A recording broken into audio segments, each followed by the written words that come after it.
Hi dear students, अस्सलाम वालेकुम। 12th guest paper का और एक लेक्चर आपके लिए, वो है शॉर्ट आंसर क्वेश्चंस। जो ये क्वेश्चंस आपके एग्ज़ाम में आ सकते हैं।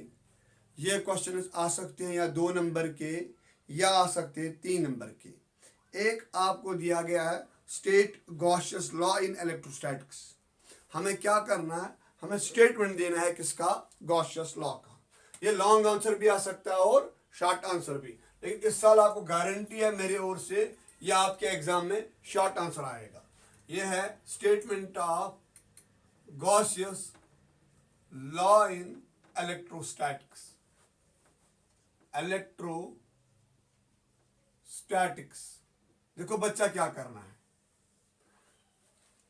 गॉस ने जो काम किया है, इसने बोला है सपोज अगर मैंने यहां पर कोई चार्ज क्यू रखी है, चार्ज क्यू, जो ये क्या चार्ज क्यू होगी, यहां से निकलेंगे फील्ड लाइन्स। जितने फील्ड लाइन्स निकलेंगे उसको बोला जाता है इलेक्ट्रिक फ्लक्स।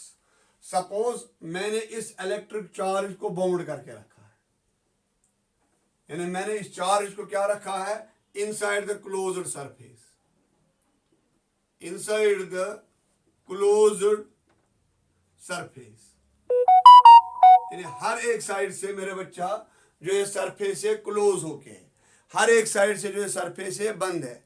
मैंने रखा है इस सरफेस को इनसाइड द क्लोज्ड सरफेस। तो टोटल फ्लक्स क्या आ जाएगा, टोटल फ्लक्स फाई जो आ जाएगा वो आएगा integral of E dot D S, integral of E dot D S that is equivalent to Q divide by epsilon naught. ये है मेरे बच्चों mathematical statement of the Gauss's law. ये लिखना जरूरी है, ठीक है कि नहीं। हम क्या कहेंगे, आप लिखेंगे इसको statement in any it states that the flux due to a flux through any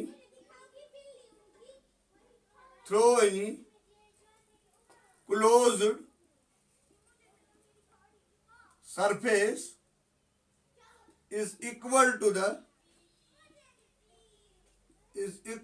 the 1 by epsilon times not times the charge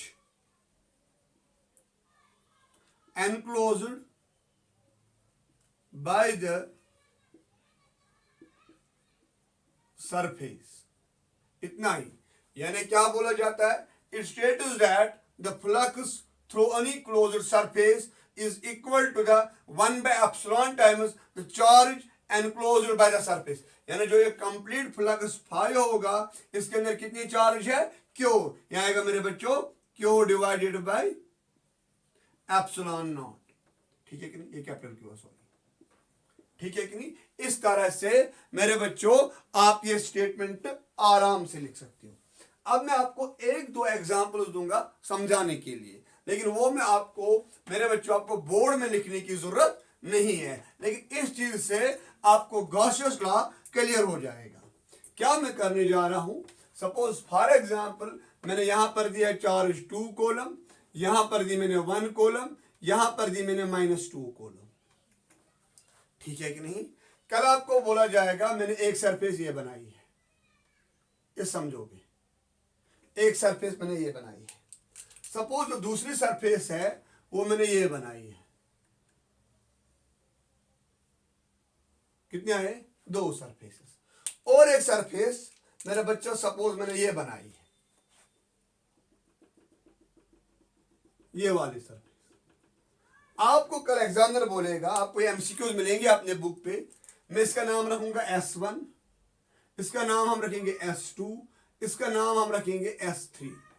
आपको कभी कभार एग्जामिनर बोलेगा calculate the flux through surface S1। याद रखोगे, आप लिखोगे 5 दैट इज इक्वल टू, इस S के अंदर कौन सा है, पहले 1 coulomb divided by epsilon naught, और कौन सा है 2 coulomb divided by epsilon naught. इसके बाद लिखोगे -2 coulomb divided by epsilon naught. क्यों? इस S के अंदर ये वाला भी आता है, ये वाला भी आता है और ये वाला भी आता है। जब देखा जाएगा ये दो हो जाएंगे कैंसिल, आपका फ्लक्स आएगा मेरे बच्चों 1 divided by epsilon naught, 1 coulomb. चलो ठीक है, ये हुआ फाई 1। सपोज कर आपको बोलेगा एग्जामिनर नहीं मुझे फाई 2 निकाल के दो। Phi 2 flux through the second surface, वो आएगा मेरे बच्चों 2 coulomb divide by epsilon naught. 2 क्यों आएगा? क्योंकि इस सरफेस के अंदर ये 2 कोलम है। इसके बाद आएगा -2 coulomb divide by epsilon naught. Net flux आएगा मेरे बच्चों 0। इस तरह से आपको ऐसे क्वेश्चंस मिल सकते हैं। आगे बढ़ेंगे हम डियर स्टूडेंट्स। इसी तरह से आप S3 का भी निकाल सकते हो। आगे बढ़ेंगे मेरे बच्चों। आपको बोला जाता है क्वेश्चन नंबर 2 जो मैंने आपको दिया था, show that the amount of work done in moving a test charge over an equipotential surface is 0। देखो मेरे बच्चों, मैंने आपको ऑलरेडी पिछले वीडियो में समझाया था वर्क डन इक्विपोटेंशियल सरफेस क्या है। इस टाइम हमें जो पढ़ने जा रहे हैं क्या, work done over an equipotential surface. देखो मेरा बच्चा, सपोज फॉर एग्जांपल मैंने बनाया ये कोई इक्विपोटेंशियल सरफेस, यहां पर कितनी होगी पोटेंशियल, यानी VA is equal to V, इस वाले पॉइंट पे भी होगी VB that is equal to V। क्यों? Equipotential surface is that surface at which the potential is same at each and every point.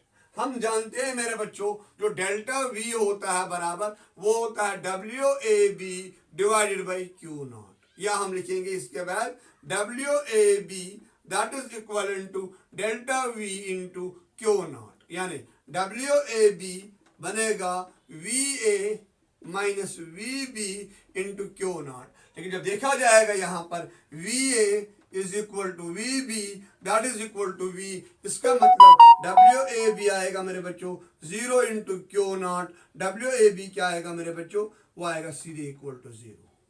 ज्यादा कुछ करने की जरूरत नहीं है, शॉर्ट में आंसर मिलेगा आपको। आराम से देखो मेरे बच्चों चीजों को। आगे बढ़ेंगे हम। इसके बाद नेक्स्ट क्वेश्चन,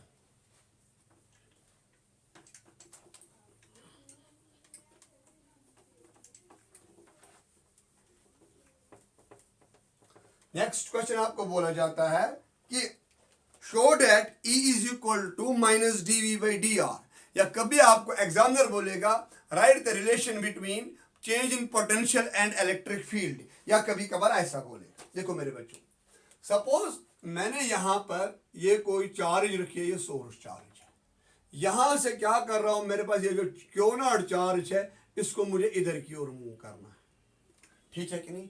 यहां से इसको लगेगा, बाहर की ओर लगेगा इसको इलेक्ट्रिक फील्ड, तो मुझे कितना फोर्स देना है inward, F should be equal to आएगा Q into E naught, Q naught into E, ये इस पे फोर्स लगेगा। क्या लगेगा? Force.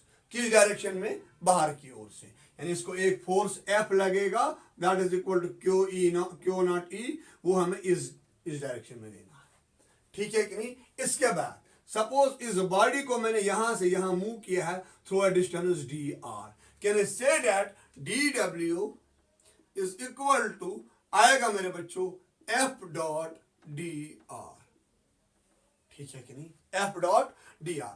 Can I say that dw is equal to F dr into cos of 180। क्यों? फोर्स जा रहा है इधर, हम डिस्प्लेसमेंट आ रहा है इधर, ठीक है कि नहीं। यह है work done by the electrostatic force, ठीक है। तो can I say that dw is equal to minus F dot dr। रखो ये ऐसे ही, but we know that, name it as equation 1, we know that dv is equal to dw by Q naught, dw by Q naught, या हम लिखेंगे, ठीक है, ये हो गया कि नहीं होगा, यानी dw का वैल्यू हम यहां पर डालेंगे तो क्या आएगा मेरे बच्चों, dv is equal to minus F dr whole divide by Q naught. मैंने कुछ नहीं किया, मैंने क्या किया है, मैंने इस dw की जगह ये वैल्यू किया है सब्स्टिट्यूट। अच्छा, आप मुझे बोल सकते हो ये F बाई क्यू नॉट किसके बराबर आता है? F बाई क्यू नॉट होता है equal to electric field, dv is equal to minus E D R. D R इधर लाओ तो E का वैल्यू आएगा minus dv by D R. इस तरह से मेरे बच्चों आपको मिलेगा इस क्वेश्चन का भी सोल्यूशन, क्योंकि न्यूमेरिकल टाइप सोल्यूशन है, इसको आपको कभी भी कोई मार्क्स काट नहीं हो सकता है। ठीक है मेरे बच्चों, stay on my channel. Next video में डिस्कस करने जा रहे हैं long answer. Till date wish you best of luck. मुझे पूरी उम्मीद है आपने ऑलरेडी मेरे चैनल को सब्सक्राइब किया है, और मुझे ये भी उम्मीद है आप मेरे चैनल को ज़रूर अपने फ्रेंड्स में शेयर करोगे, सो डैट मैं हर एक कश्मीरी लड़कियों को हेल्प कर पाऊंगा। Wish you best of luck.